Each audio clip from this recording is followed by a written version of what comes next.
The Seahorse Effect by Seahorse. Chapter 2. First Inclinations.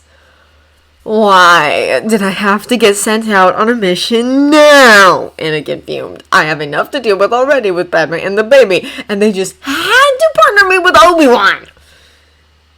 Have to be careful, especially with this time of... Anakin, are you listening to me? Anakin jerked out of his dark thoughts to Obi-Wan's annoyed expressions. What? The elder Jedi huffed. Annie, I've been talking to you for the past 10 minutes. Have you heard anything that I've said?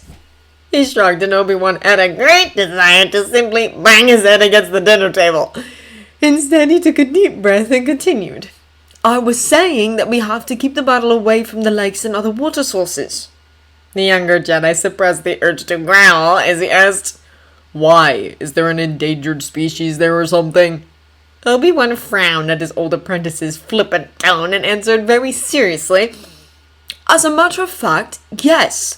It's a very delicate time in the breeding cycle of the planet's only sentient population. But Anakin was not impressed. So what, they don't want our cannons interrupting their mating dance? Anakin, it's far more serious than that. If we interrupt the transference, an entire generation could die. Finally, Obi-Wan sighed inwardly as he watched the flippancy leave the other's face. He seems to understand somewhat now. But something entirely different was running through Anakin's mind. Obi-Wan, what is the transference? Encouraged by his interest, the master continued. It's the time when the female transfers the unborn children to their male counterpart's body. Anakin, are you alright? His friend had gone pale. Anakin released his grip on his fork and took a deep breath. Yes, Obi-Wan. He tried to appear merely curious as he asked, What exactly does this transfer entail? Still a bit concerned, the older Jedi said, Mace gave me a datapad on the subject before we left. I could give you that if you want. Keeping a tight lid on anything beyond casual curiosity, Anakin replied, That sounds good. Obi-Wan got up from the table to go get it. As soon as he was out of sight, Anakin leaned forward and rested his arms on the table. In his vision, Padme had died in childbirth. He was going to protect her and the child, but he thought that meant from outside threats. But it might be from the birth itself. If he could stop the labor from ever happening by removing the baby, it would save her. And if I can put them into a mechanical uterus or something, I can keep the baby too.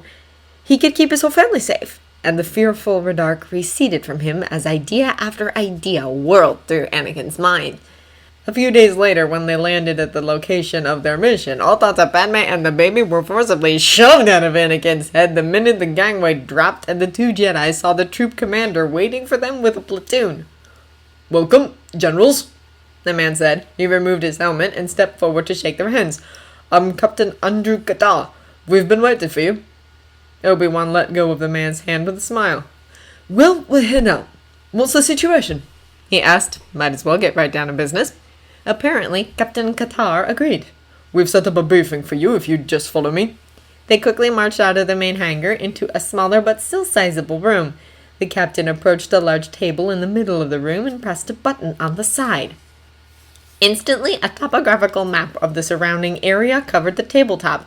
Blue dots in small concentrations peppered the map, while one area, a small island by the look of things, was covered with a large group of red dots.